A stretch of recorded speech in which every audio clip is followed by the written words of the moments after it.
अस्सलाम वालेकुम जी। आई एम मोहम्मद खलील अहमद जी।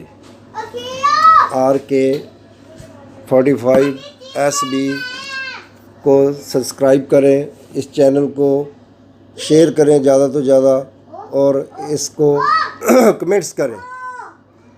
लो जी, अज असी अपने भाई डॉक्टर अब्दुल क्यूम साहब की वीडियो शेयर करना दिखाने वाले हैं और इहदियां गल्लां जिहड़ियां आज कश्मीर के बारे थोड़ी जी आउणगियां और कुछ कोरोना वायरस के बारे में।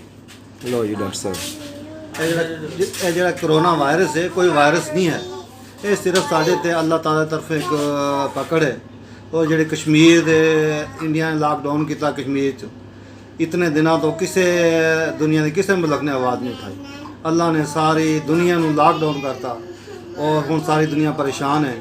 ये एक ही हल है, अगर जो कश्मीरियां लॉकडाउन खत्म किया जाए तो यह कोरोना बिल्कुल खत्म हो जाएगा। गारंटी वाली गल है जी है। जदों तक एक लॉकडाउन खत्म नहीं होएगा यह दुनिया इसे परेशानी च रहेगी। और सारे तो अपील है भी जो कश्मीर का लॉकडाउन खत्म कराया जाए, कर्फ्यू खत्म कराया जाए तो ये दुनिया चो वायरस खत्म हो जाएगा। ये अल्लाह ताला की पकड़ है और कोई वायरस नहीं। बड़े बड़े साइंसदान ने समझ नहीं आ रही की चीज़ है, तो इस वास्ते सब तो ये अल्लाह का अजाब है। इस तो माफ़ी मंगो और दुनिया को चाहिए कश्मीर के हक च आवाज़ उठान, ये कश्मीरियों को आज़ादी मिले, ये वायरस फिर ही खत्म होना है। नहीं तो इस तरह ही दुनिया जी है जलीलो खार होएगी।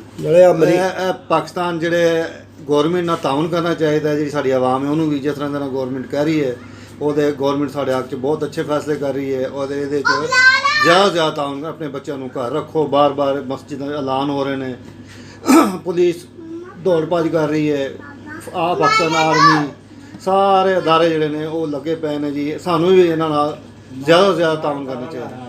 इस वास्ते कश्मीर के बाद फिर मैं तुहानू अपील कराँगा दूरी दुनिया आवाज़ उठाए, एक कश्मीर का लॉकडाउन ख़त्म कर दो।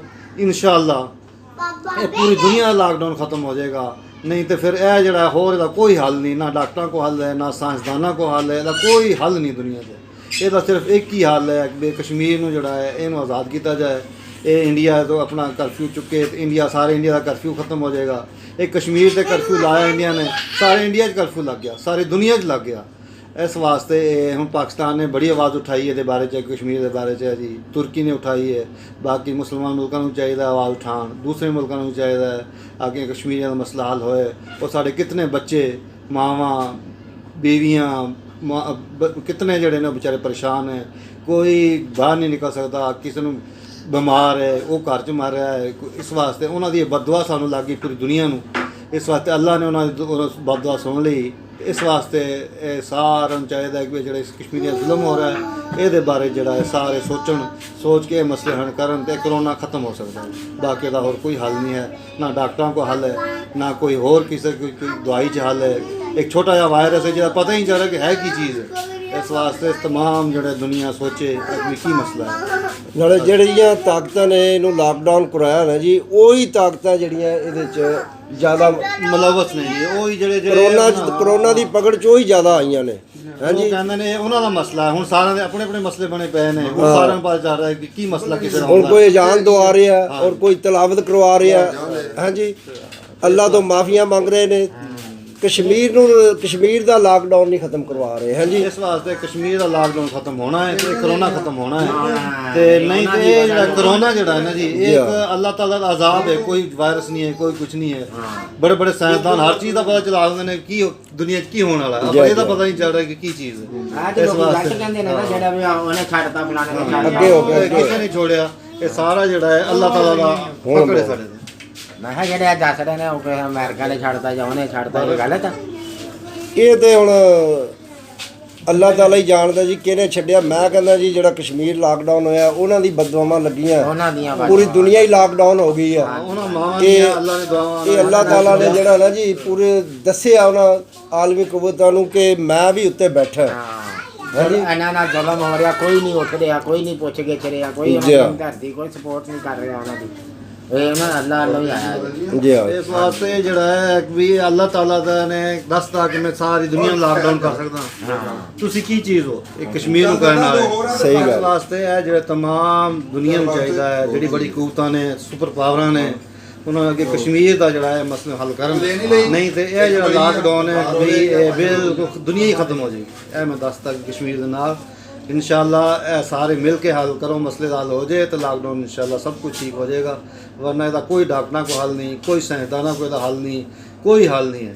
इस वास्ते ये तमाम लोग ਜਿਹੜੇ ਨੇ अपील कर रहे हैं, मुसलमान भी गैर मुस्लिम भी ਜਿਹੜੀ ਤਾਕਤਾਂ ਨੇ ਉਹ ਕਸ਼ਮੀਰ ਦਾ ਮਸਲਾ ਹੱਲ ਕਰਾਉਣ, ਇਹ ਲਾਕਡਾਊਨ ਖਤਮ ਕਰਾਉਣ। ਉਹ ਜਿਹੜੇ ਤੇ ਗਰੀਬ ਲੋਕ ਤਰਸ ਰਹੇ ਨੇ, ਬੱਚੇ ਬੱਚੀਆਂ ਜ਼ੁਲਮ ਹੋ ਰਿਹਾ, ਜ਼ਿਆਦਤੀਆਂ ਹੋ ਰਹੀਆਂ, ਉਹ ਸਾਰਾ ਅਜ਼ਾਬ ਹੈ ਦੁਨੀਆ ਤੇ, ਪੂਰੀ ਦੁਨੀਆ ਤੇ। और दिनों के अंदर देख लो कितना ज़्यादा जड़ा है पूरी दुनिया में फैल गया। अमेरिका लख तो उत्ते बंदा टप गया है। इस वास्ते हाले पाकिस्तान जेड़े जेड़े कूता ने थोड़ी उहदे बारे रखी, उन्होंने अल्लाह ने हथ हले भी नरम रखा है। पाकिस्तान हो गया, तुर्की हो गया, इन्होंने अल्लाह ने हले भी हथ नरम रखा है भी है जिन्होंने थोड़ी जी चलो हमदर्दी की, उन्नी तो नहीं की जिन्नी करनी चाहिए सी, पर फिर भी साढ़े दिल जड़े ने कश्मीरियों के नाल ने जी। पाकिस्तान के सारे ने साढ़े हुक्मरानों ने बड़े अच्छे काम किए हैं जी। इस वास्ते तमाम लोगों को अपील है कि अपना जो कश्मीर के बारे जो मसला हल कराओ। बाकी होर दवाइयां दुइयां नाल नहीं रोकना, ना डॉक्टरों को रोकना, यही मसला है।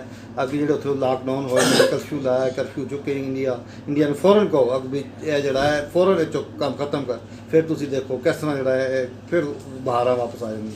हाँ जी, सारियां ताकतां वड्डियां रल के मसला हल करन ते इंशाअल्लाह ताला हो सकदा। ਲਓ ਜੀ ਇੱਥੇ ਹੁਣ ਅਸੀਂ ਆਪਣੀ ਵੀਡੀਓ ਖਤਮ ਕਰਦੇ ਹਾਂ ਤੇ ਇਸ ਵੀਡੀਓ ਨੂੰ ਜ਼ਿਆਦਾ ਤੋਂ ਜ਼ਿਆਦਾ ਸ਼ੇਅਰ ਕਰੋ ਔਰ ਜ਼ਿਆਦਾ ਤੋਂ ਜ਼ਿਆਦਾ ਕਮੈਂਟਸ ਕਰੋ, हाँ जी। ਸਬਸਕ੍ਰਾਈਬ ਕਰੋ। अस्सलाम वालेकुम।